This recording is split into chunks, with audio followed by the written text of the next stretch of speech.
오늘 은혜 받으실 하나님의 말씀은 골로새서 1장 13절부터 20절까지의 말씀입니다. 우리 다 같이 합독하시겠습니다. 그가 우리를 흑암의 권세에서 건져내사 그의 사랑의 아들의 나라로 옮기셨으니 그 아들 안에서 우리가 속량 곧 죄 사함을 얻었도다. 그는 보이지 아니하는 하나님의 형상이시요 모든 피조물보다 먼저 나신 이시니 만물이 그에게서 창조되되 하늘과 땅에서 보이는 것들과 보이지 않는 것들과 혹은 왕권들이나 주권들이나 통치자들이나 권세들이나 만물이 다 그로 말미암고 그를 위하여 창조되었고 또한 그가 만물보다 먼저 계시고 만물이 그 안에 함께 섰느니라. 그는 몸인 교회의 머리시라. 그가 근본이시요 죽은 자들 가운데서 먼저 나신 이시니 이는 친히 만물의 으뜸이 되려 하심이요 아버지께서는 모든 충만으로 예수 안에 거하게 하시고 그의 십자가의 피로 화평을 이루사 만물 곧 땅에 있는 것들이나 하늘에 있는 것들이 그로 말미암아 자기와 화목하게 되기를 기뻐하심이라. 이해해 주시길 바랍니다. 저는 오늘 골로새서 1장 13절에서 20절 말씀을 가지고 부활하신 그리스도를 체험하는 길이란 제목으로 말씀을 나누겠습니다. 우리는 이 땅에 살면서 한 번쯤은 큰 또 무거운 그러한 질문을 해본 적이 있습니다. 야, 하나님은 계시는가? 하나님이 계시면 어디 있는가? 그 하나님은 누구실까? 이러한 질문을 한 번쯤은 다 해봤다고 생각합니다. 나름대로 인생과 우주에 대한 기본적 인식이 있는 사람들은 이러한 질문을 해봅니다. 여러분들은 만약에 예수님이 이 땅에 오셨다고 하면, 지금 우리 가운데 계신다고 하면, 여러분들은 예수님을 만나면 어떠한 질문을 하고 싶습니까? 예수에 대해서 무엇을 물어보고 싶습니까?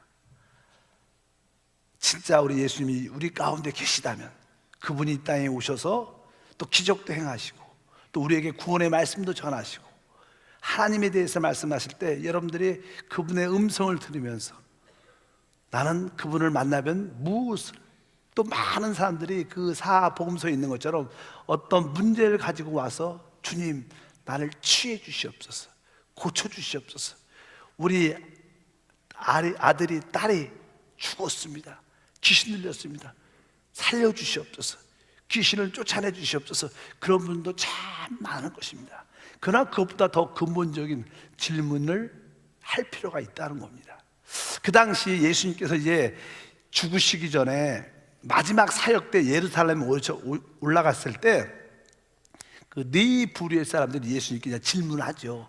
그들이 진짜 예수에 대한 참된 질문을 해야 되는데 그런 질문은 하지 않습니다. 여러 가지 예수님을 테스트하는 그런 질문을 하게 되죠.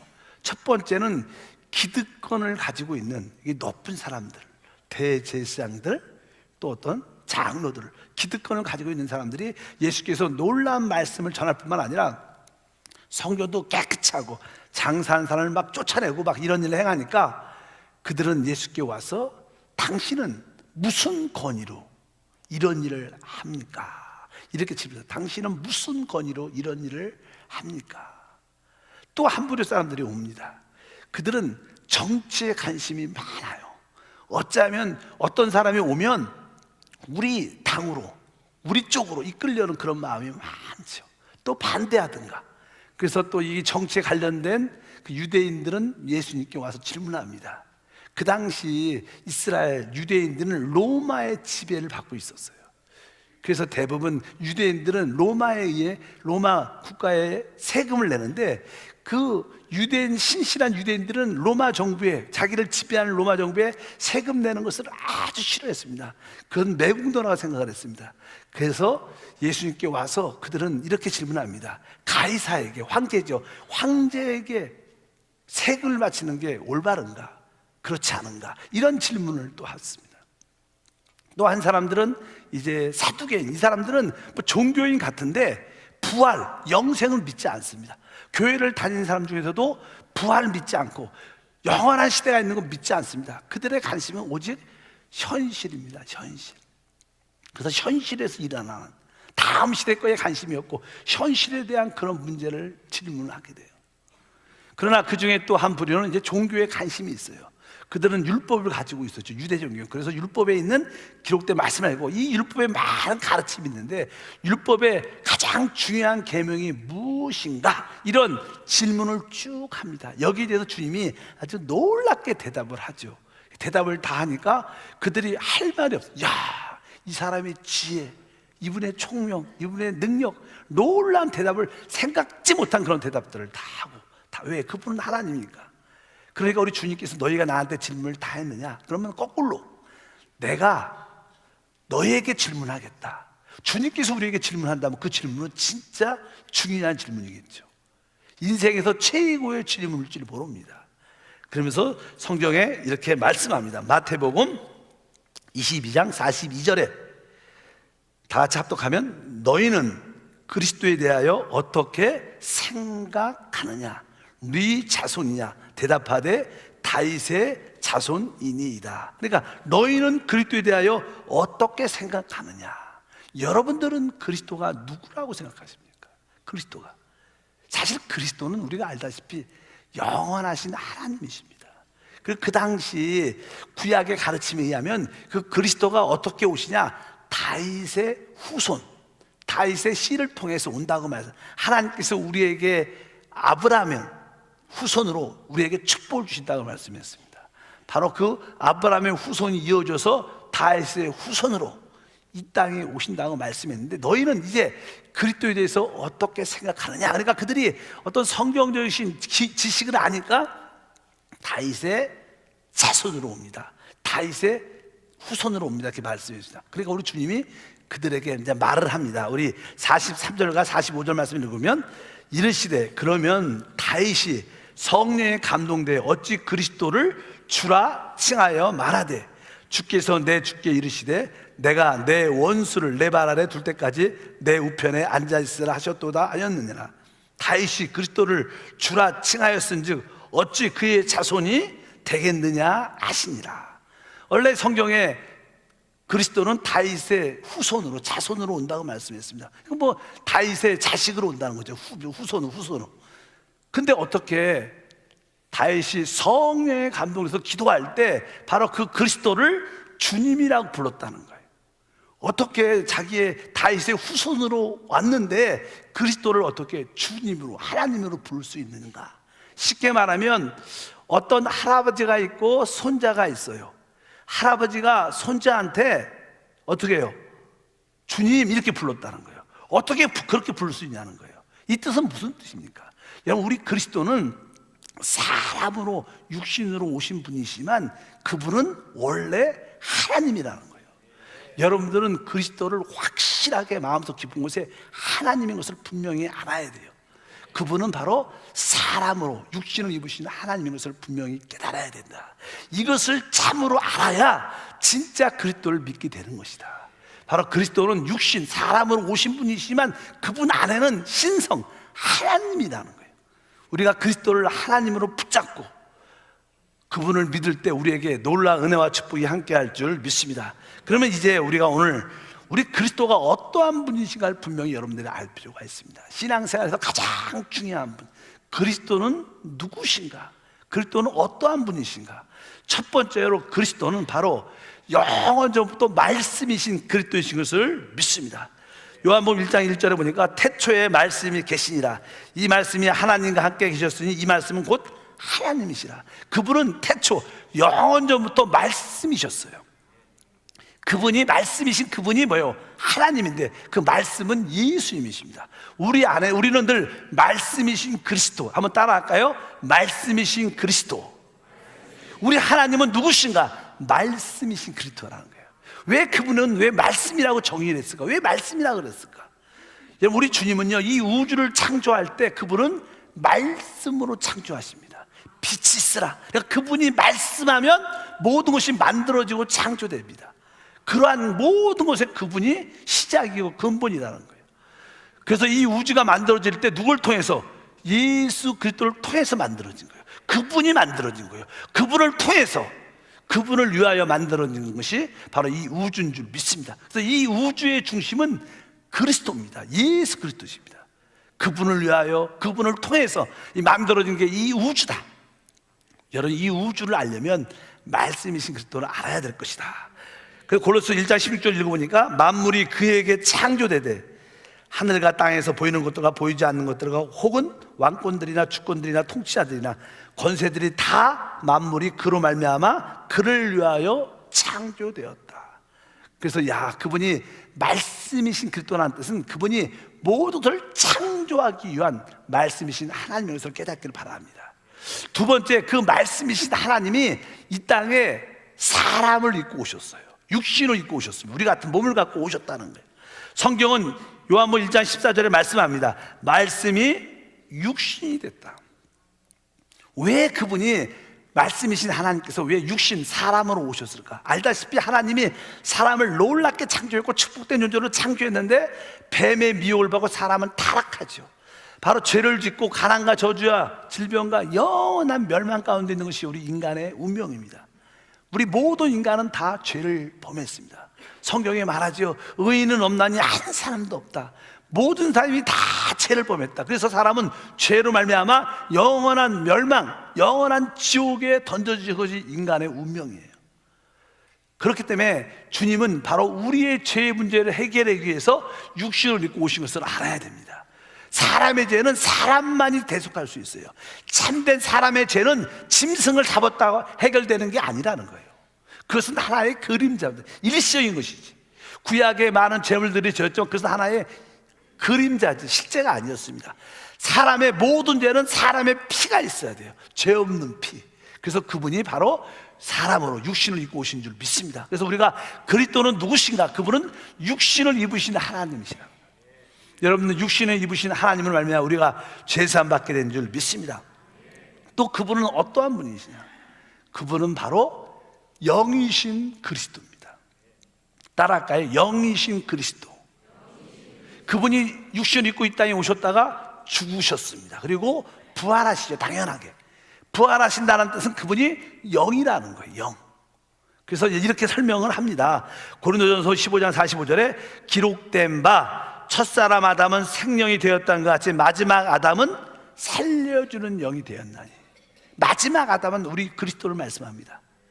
그분이 마지막 아담이라는 것은 그 이후에 더 이상 사람은 없다는 거예요. 그분이 마지막 사람이라는 거예요. 그분이 마지막 사람인 것은 바로 그분이 죽음과 부활을 통하여 생명 주는 영, 살려주는 영이라는 뜻은 정확하게 생명 주는 영이다. 언어는 그렇게 되어 있어요. 따라할까요? 생명 주는 영.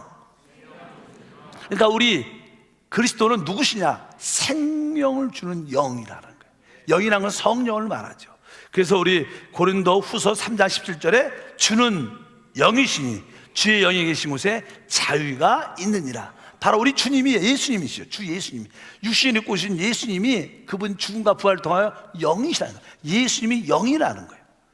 그래서 자유함이 있다는 거예요. 우리는 죄로 말미암아 아까 말씀 가난과 저주와 질병과 귀신과 마귀의 사방에 우리는 붙잡혀 있었어요. 눌려 속박당하고 있었어요. 어떤 누구도 거기에 자유하지 못해요. 죄와 사망의 법에 우리를 꽉 붙잡고 있었는데 성령, 주님이 성령으로 우리 가운데 오시면 이런 모든 속박, 묶임에서 해방받는 거예요. 자유함을 얻습니다. 여러분에게 오늘 성령이 체험되면 모든 묶임에서, 눌림에서 자유와 해방을 얻게 될 줄 믿습니다. 그래서 오늘 말씀에 쭉 보니까 그리스도는 말씀이신 그리스도, 육신을 입으신 그리스도, 또 우리 영이신 그리스도, 그분이 우리를 해방하고, 그분이 영이라는 것은 공기입니다. 공기. 공기처럼 공기가 이 성전에도 있고 공기가 내 안에 들어오는 거. 요즘은 아주 대기가 미세먼지 때문에, 공기 때문에 아주 좋지 않습니다. 그래서 항상 마스크 쓰고 다니는데, 그러나 우리 주님은 아주 신선한 공기셔요. 그래서 그분을 마음껏 우리 안에 호흡, 영접할 수 있는 그런 분이신 줄 믿습니다. 그뿐만 아니라 성경은 말씀합니다. 보통 우리가 기도할 때 하나님 나에게 능력을 주시옵소서, 하나님 이 문제를 해결할 수 있는 나에게 지혜가 필요합니다, 하나님 능력과 지혜를 달라고 기도를 많이 할 때가 많아요. 하나님 능력 충만, 지혜로 충만해서 모든 것을 이기고 다스리고 정복할 수 있는 은혜를 더해 주시옵소서. 근데 성경에 하나님의 능력이 무엇이냐, 하나님의 능력이 무엇인지를 분명히 말씀합니다. 성경은 이렇게 말씀하죠. 고린도전서 1장 24절 말씀을 읽어보면 오직 부르심을 받은 자에게는 유대인이나 헬라인에게나 그리스도는 하나님의 능력이요 하나님의 지혜다. 여러분들이 이 세상에서 승리하려면 하나님의 능력이 필요합니다. 이 세상에서 승리하려면 하나님의 지혜가 필요한데 그 하나님의 능력과 하나님의 지혜가 무엇이냐? 바로 그리스도는 하나님의 능력이다. 여러분들이 하나님 나에게 능력을 주시옵소서 할 때 하나님은 무엇을 주셔요? 그리스도를 주시는 거예요. 말씀이신 그리스도를, 육신 안에 오신 그리스도의 체험을, 또 영이신 그리스도를 우리 가운데 주셔서 능력과 지혜를 갖도록 역사하셔서 승리하게 하는 줄 믿습니다. 그래서 어떤 자도 주 예수를 믿으면 구원받고 하나님의 능력을 체험하는 역사를 모두가 갖게 될 줄 믿습니다. 그뿐만 아니라 그리스도는 바로 한편적으로 능력과 지혜도 되지만 가장 중요한 내적으로는 우리의 생명이 된다, 이렇게 표현해요. 그래서 골로새서 3장 4절 읽어보면 이렇게 써 있습니다. 우리의 생명이신 그리스도께서 나타나실 때 너희도 그와 함께 영광 중에 나타나시리라. 이 앞에 보면 우리의 생명이신 그리스도 이렇게 써 있어요. 한번 따라합니다. 시작. 우리 생명이신 그리스도. 그러니까 그리스도가 누구냐? 바로 우리의 생명이라는 거예요. 우리는 부모님께서 주신 생명이 있어요. 우리 자신이 있죠. 실제로 우리 자아가 있어요. 육신의 생명을 가지고 있어요. 그래서 우리 부모님의 DNA를 갖고 있죠. 그래서 우리는 살고 있습니다. 육신의 생명을. 근데 어느 날 나이가 들면 이 육신의 생명이 끝이 옵니다. 죽는다는 거. 죽죠. 육신이 그 생명이 몸을 떠나죠. 근데 그것은 일시적인 생명이에요. 부모가 주신 것은 일시적이고 길어봤자 80년, 90년밖에 안 갑니다. 근데 하나님께서 우리에게 영원한 생명을 주셨어요. 그것이 우리의 생명이에요. 진짜 생명. 그 생명이 누구냐? 그리스도가 우리의 생명이라는 거예요. 여러분이 예수를 영접하면 여러분들은 진짜 생명을 가진 거예요. 그래서 여러분들은 죽어도 살고 살아있는 자는 죽음을 보지 않는다는 거예요. 그래서 우리는 뭐예요? 부활의 능력으로 살 수 있어요. 우리는 다시는 죽음을 이기는 권세가 있어요. 왜? 우리 안에 생명이신, 영원한 생명이신 그리스도가 우리 안에 있다는 거예요. 여러분들은 그런 축복을 받은 줄 믿습니다. 그래서 여러분들이 그리스도가 누구신가? 그분은 바로 말씀이신 그리스도구나. 또 그분은 어떻게 보면 바로 육신으로 이 땅에 우리 죄를 위하여 해결하신 육신을 입으신 하나님이구나. 그리고 그분은 성령이신 그리스도구나. 그분은 바로 하나님의 능력과 하나님의 지혜가 되는 그리스도구나. 그리고 그분은 나에게 영원한 생명이 되시는 그리스도. 그러니까 여러분 안에 그리스도에 대한 인식이 있으면 여러분들은 영원함을 누릴 수 있다는 그런 축복이 됩니다. 또 신앙생활은 바로 이러한 그리스도를 우리가 어떻게 이제 믿고 영접했다는 거예요. 왜? 그분은 영이신 하나님, 말씀이신 하나님, 영이신 그 하나님이 우리 안에 들어왔다는 거예요. 여러분 주 예수를 믿을 때마다 그분을 영접한 줄 믿습니다. 그래서 참된 믿음, 참된 신앙이 무엇이냐? 믿음이라는 것은 어떠한 사건, 이루신 일들을 믿는 것뿐만 아니라 그분을 내 안으로 받아들이는 거예요. 그래서 성경에 영접하는 자, 곧 그 이름을 믿는 자들에게 하나님의 자녀가 되는 권세, 하나님의 자녀가 되는 권세는 바로 그분의 생명을 얻었다는 거예요. 여러분 모두가 하나님의 자녀가 되는 권세를 얻은 줄 믿습니다. 그래서 우리 안에 그분이 생명으로 와 계세요. 그래서 이 우리의 신앙생활은 이제 우리 안에 영접된, 우리를 죄의 문제를 해결하시고 죽음과 부활 또 성령으로 이제 우리 안에 영접된 그 하나님을 누리는 거예요. 우리 안에 영접된 하나님이 바로 부활하신 그리스도입니다. 그럼 어떻게 우리가 우리 안에 영접된, 우리 안에 계신 영이신 그리스도, 성령이신 그리스도를 그렇게 마음껏 체험할 수 있는가? 신앙생활의 핵심이 두 번째로 무엇인가 여러분들은 알 필요가 있습니다. 신앙생활의 핵심은 다른 것이 아니라 구원받은 후에, 제사함 받은 후에 우리는 어떻게 사는가? 어떤 성경 말씀을 지키면서 사는가? 말씀을 가르침을 지키면서 사는 그런 게 아닙니다. 참된 신앙생활은요 바로 우리 안에 영접된 성령을 따라 사는 거예요. 근데 우리 안에 영접된 성령은 바로 우리 거듭난 영 안에 있어요. 원래 사람은 죄를 졌기 때문에 타락한 육신 때문에 하나님 율법을 지킬 수 있는 능력이 없어요. 우리는 어떤 누구도 율법을 온전히 지킬 수 있지 않죠. 근데 우리 안에 있는 성령을 따라 살면 그 율법을 지킬 수 있는 능력과 지혜를 갖게 된다, 이렇게 말씀합니다. 그래서 로마서 8장 4절 다 같이 읽어보면 육신을 따르지 않고 그 영을 따라 행하는 우리에게 율법의 요구가 이루어지게 하려 하심이라. 이것은 뭐예요? 우리가 육신을 따라 살면 절대로 하나님 법을 지킬 수 없다는 거예요.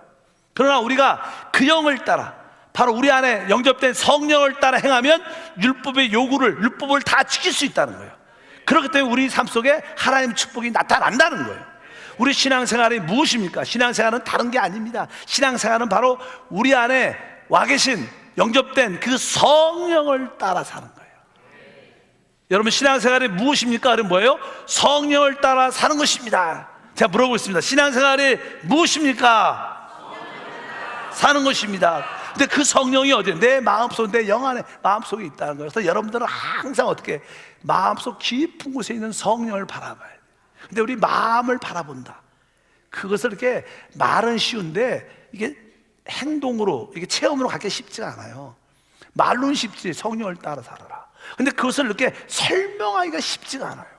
여러분, 공기가 여기 있어요. 공기가 여기 있어요. 여기. 근데 공기를 설명해 보십시오. 만져보게 하려면 공기가 있는 건 압니다. 숨도 쉬고 살지. 근데 이 공기를 만져보고 느끼게 해주려면 그 쉽지 않은 거예요. 우리 영이라는 뜻은 공기라는 뜻입니다. 여러분들이 이제 그 성령을 따라 사는 가장 좋은 것 중에 하나가 기도하는 거죠. 그래서 우리가 항상 이 마음의 깊은 곳을 바라보고 뭐라 그래요? 주 예수. 마음으로 불러라. 목소리로 부르지 말고 뭐로 불러요?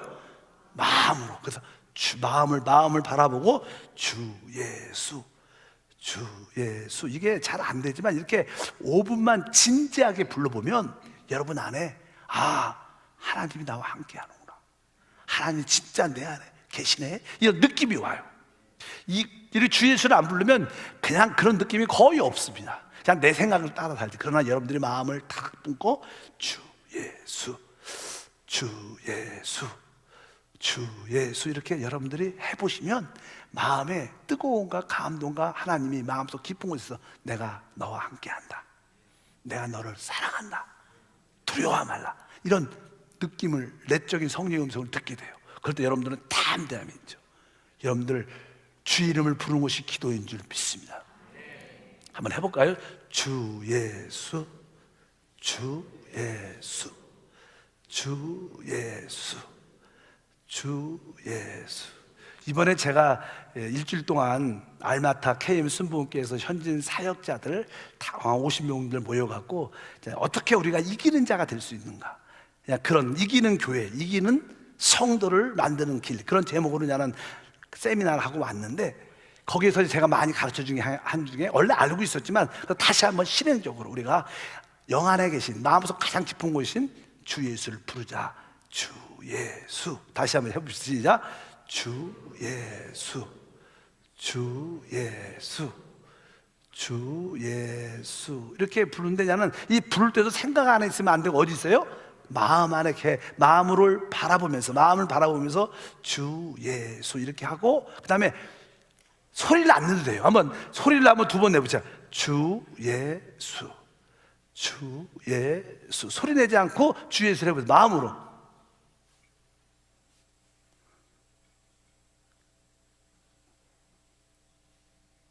여러분들이 소리 내지 않고 마음으로 주 예수를 부를 수 있다면 여러분들은 사실 항상 기도하는 사람이에요. 성경에 쉬지 말고 기도하라, 항상 기도하라, 이런 말씀이 있어요. 어떻게 우리가 항상 기도할, 소리 내서, 소리 내지 않고 그냥 안에 계신 이름을 이렇게 부를 수만 있다. 이렇게 여러분이 1분, 2분 부를 수 있으면 그곳이 천국이 돼요, 실제로. 그리고 여러분들이 한번 소리 내서 시작. 주 예수. 한 번 더. 주 예. 소리 내지 않고 시작. 여러분들이 소리 내지 않고 마음을 바라보고 주님을 이렇게 들리죠. 마음속으로는, 마음 소리니까. 그러니까 들릴 때 그 느낌을 가지고 남편을 대해야 돼요. 그 느낌을 갖고 공부를 해야 돼요. 사실은 그 느낌을 갖고 직장에서 일을 해야 돼요. 그러면 여러분들은 주님과 함께 사는 거예요. 주님과 함께 살면 다 이길 수 있어요. 다 해결할 수 있어요. 어떠한 환경도 이길 수 있어요. 실제로 그래요. 이것이 돼야 돼요. 여러분들이 이것이 영 안에서 산다는 그런 뜻을 갖고 있어요. 그런 세미나를 했다는 거예요. 여러분들이 그런 축복을 받으시기를 축복합니다. 그러면 이기는 성도가 됩니다. 그래서 영을 쫓아 행해야 된다는 거예요. 그럼 영을 쫓아 행한다는 게 뭔가? 영을 따라 행한다. 아까 이렇게 마음으로 주님을 부르는 것도 기고, 영을 쫓아 행하려면 이렇게 기록되어 있어요. 8장 5절과 6절 읽으면 육신을 따르는 자는 육신의 일을, 영을 따르는 자는 어떻게 해요? 영의 일을 생각하나니 육신의 생각은 사망이요 영의 생각은 생명과 평안이다. 그러니까 영을 따르는 자는 영의 일을 생각한다. 그리고 뒤에 영의 생각은 생명과 평안이다. 여러분 안에 내적으로 생명과 평강을 느끼면 다 이길 수 있어요. 어떤 환난과 환경이 어려움이 있어도 내적으로 생명과 평강의 느낌이 있으면 두려워하지 않습니다. 여러분이 마음속에 두려워하지 않으면 모든 문제는 다 가라앉습니다. 다 해결돼요. 시간이 지나면, 여러분 지나고 나면 다 해결되게 돼 있어요. 그러니까 여러분들이 영의 일을 어떻게 해요? 생각해요. 영의 일은 가장 주대한 것이 하나님 말씀이죠. 하나님 말씀을 생각해야 된다는 거예요. 근데 하나님 말씀을 지속적으로 생각하기 쉽지 않지만 여러분들이 하나님 말씀을 생각하는 것을 훈련하시길 축복합니다. 제가 우리 교회 장로님이 간증할 때 은혜를 많이 받았어요. 그 장로님이 안수 집사님 때 자기가 어느 날 하나님 말씀을 이렇게 읽다가 은혜를 받은 말씀이 있대요. 그 말씀이 야훼를 기뻐하는 것이 우리의 힘이니라. 우리가 어떤 인생을 살려면 기쁨이라는 에너지가 나와야 돼. 에너지. 근데 그 에너지가 어디서 나오냐? 기쁨에서 나와요. 기쁨이라는 걸 가져야 돼. 여러분들이 기쁨을 가질 때 그 에너지인데, 그 기쁨을 어느 때 가질 수 있냐면 내가 먼저 하나님을 기뻐할 때 막 에너지가 생긴다는 거예요. 다른 거 좋아하면 에너지가 뭐 생기다가 반짝하고 다시 다 꺼집니다. 세상 것은 어떤 물건을 처음에 사면 막 에너지가 너무나 행복해, 기뻐. 집 사업 없이 한 달 동안 행복합니다. 옷 사봐 일주일 동안 행복해요. 결혼하면 한 1년 동안 행복하고, 일단은 무엇을 하든지 기쁜 거야. 근데 영원히 오색도는 거, 그건 바로 하나님을 기뻐하는 거야. 하나님을 기뻐하는 마음을 막 하나님 때문에 행복한 마음은 에너지가 막 생겨서 치유되고 능력도 되는 거예요. 근데 그 야훼를 기뻐하는 게 우리의 힘이다. 그러면서 이 시편에 있는 말씀이 어떤 말씀이 있냐면, 야훼를 기뻐하라, 내 소원을 이루어 주시리라. 한번 따라할까요? 야훼를 기뻐하라, 내 소원을 이루어 주시리라.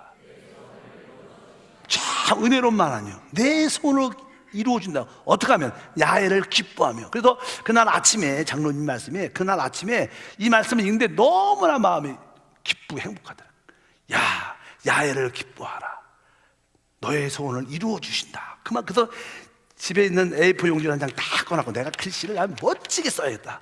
펜글씨 갖고 이렇게 붓 같은 거 갖고 쓰는 거야. 이렇게 야훼를 기뻐하라, 너의 소원을 이루어 주시리라. 딱 쓰고 보니까 잘 삐뚤어졌어. 또 버렸어. 또 두 단 다시 열심히 썼어요. 어떤 마음으로? 한석봉이 쓰는 마음으로 쓰셨다 그러더라. 그래갖고 썼는데 두 번째 써도 또 안 돼. 다시 또 야훼를 기뻐하라, 너의 소원을 이루어 주시라. 그래도 부족한 것 같아요. 그래갖고 오전 내내 썼대요. 오전 내내. 시간이 몇 시간을 썼대요. 몇 시간. 오전 내내 오후까지 썼다고 그렇게 정확하지 않지만 많이 썼어요. 그리고 나서 마지막에 시간이 지나 몇 시간이 걸어갖고 드디어 한 장 썼는데 마음에 드는 거야. 그래서 밖에 나가서 문방구에 가서 액자하고 표구를 사갖고 딱 해갖고 걸어놨대요. 근데 제 그 말씀을 들으면서, 여러분, 그분이 야훼를 기뻐하라, 너의 소원을 이루어 주시라, 이 A4 용지에다 글씨를 크게 이거를 쓸 때 몇 시간, 5시, 8시 하루 종일 거의 썼다는 거예요. 그럼 그분은 무슨 생각을 하는 거예요? 영의 일을 생각하는 거예요. 그러니까 기적과 축복과 은혜가 나타나요. 여러분, 영의 일을 생각하면요, 우리 안에 성령의 법이 역사해서 기적과 축복이 일어나요. 그러니까 여러분들 어떻게 해야 돼요? 영의 일을 생각해야 돼요. 근데 영의 일을 생각하는 것 가장 좋은 게 뭐냐면요, 제가 우리 교회 어떤 전사님이 교구장들한테 훈련시킬 때, 지역장들한테 훈련시킬 때 뭘 시키냐면, 가장 한세교에서 가장 좋은 게 담임 목사 설교를 많이 들으래. 그러니까 사실 설교를 이게 듣기가 쉽지 않아요. 담임 목사 설교가 별로 재미가 없습니다. 근데 여러분들이 은혜가 없을 수는 있어도요, 내 성경 공부한다는 마음으로 자세히 들으면요 되게 은혜가 돼요. 그래서 그 전도사님이 그렇게 말씀하신 거예요. 목사님 설교를 많이 들으시고, 들은 다음에 몇 번 들은 다음에 그 다음에 불러갖고 목사님 설교를 한번 요약을 해보세요. 요약을 해갖고 자기한테 카톡으로 보내달라. 그러니까 나는 지역장님들이 좀 이렇게 입도 삐쭉 나오고 힘들잖아요. 그러니까 그래서 순종하신 분도 있어. 몇 분 순종해서 설교를 계속 듣고 설교를 이렇게 요약을 한번 이렇게 해보는 거예요. 요약을 하는데 그 힘들대. 그래서 요약을 하는데 처음에 한 설교를 듣고 요약하는데 시간이 오래 걸렸대. 그리고 한 편, 두 편쯤 딱 하니까 그 설교 두 편, 세 편이 자기 마음속에 팍 새겨진 거예요. 안 그래서 요약을 하니까, 듣고 요약하니까, 그리고 나서 그 다음부터 설교를 딱 듣는데 다 이해가 가더래. 그 다음부터 담임 목사 설교가 무슨 뜻이 다 이해가 가더래. 그때부터는 얼마나 은혜가 되는지, 그러면서 기쁨과 자유함과 응답과 축복이 있다는 거예요. 그러면서 제가 봐도 몇 달 사이에 신앙이 아주 커지시고 축복 가운데 있더라. 그러니까 그건 뭐예요? 영의 일을 생각하는 거예요. 그러니까 뭐예요? 하나님의 역사가 나타나는 거예요. 주일 설교를 저도 이 말씀을 준비하는데 며칠 많은 시간이 걸리는데, 여러분들은 고수도 아닌데 한번 딱 듣고 다시는 안 들어. 그러시면 안 됩니다, 여러분. 여러분들 몇 번씩 들으셔야 돼요. 한번 요약도 한번 해보셔요. 그러면 진짜 여러분에게 뭐예요? 생명의 법이 역사할 수 있어요. 제가 확신히 말합니다. 제 설교가 조금만 딱딱해서 은혜가 안 될 수 있어도 성경 공부하고 요약을 하면요 진짜 대박이에요. 이상한 소리가 잘 안 들어가서 쓸데없는 소리가 별로 없기 때문에 성경 공부하고 또 영의 일을 생각하는데 진짜 좋아요. 여러분들이 영적인 해방과 자유를 누리기를 주의 이름으로 축복합니다. 그래서 영의 일을 생각하고 생각을 영에 둘 때 어떻게 부활한 그리스도를 막 체험하게 돼요. 그러니까 나의 기쁨과 자유와 치유와 축복이 함께할 줄 믿습니다. 한번 숙제하는 마음으로 고등학교 숙제, 대학교 리포트 쓰는 마음으로 한번 써보면 인생이 달라질 수 있습니다. 자, 세 번째, 이제 로마서 8장 26절 말씀을 읽어보겠습니다. 이와 같이 성령도 우리 연약함을 도우시나니 우리는 마땅히 기도할 바를 알지 못하나 오직 성령이 말할 수 없는 탄식으로 우리를 위하여 친히 간구하시느니라. 여기 보니까 성령이 말할 수 없는 탄식의 기도, 탄식의 기도. 여러분들이 이제 이 하나님 영의 일을 잠깐만 생각해 보면 하나님의 뜻이 깨달아져요. 우리를 가정을 향한 하나님의 뜻, 나를 향한 하나님의 뜻이 깨달아지니까 하나님, 내가 하나님의 뜻을 알았습니다. 하나님 도와주셔야 됩니다. 하나님 뜻이 이루어져야 됩니다. 그리고 막 애통한 마음이 생겨요. 애통한 마음. 막 애통한 마음이 막 생기니까 막 울고 싶은 마음이 막 생겨요. 안에서부터. 그 탄식이라, 탄식은 뭐예요? 막 우는 거예요. 울면서 막 애통하면서 막 부르짖는 거예요. 이런 여러분들이 이렇게 기도가 올라올 때 여러분들은 기적이 체험해요. 왜? 그 기도는 성령이 하는 기도예요. 탄식의 기도.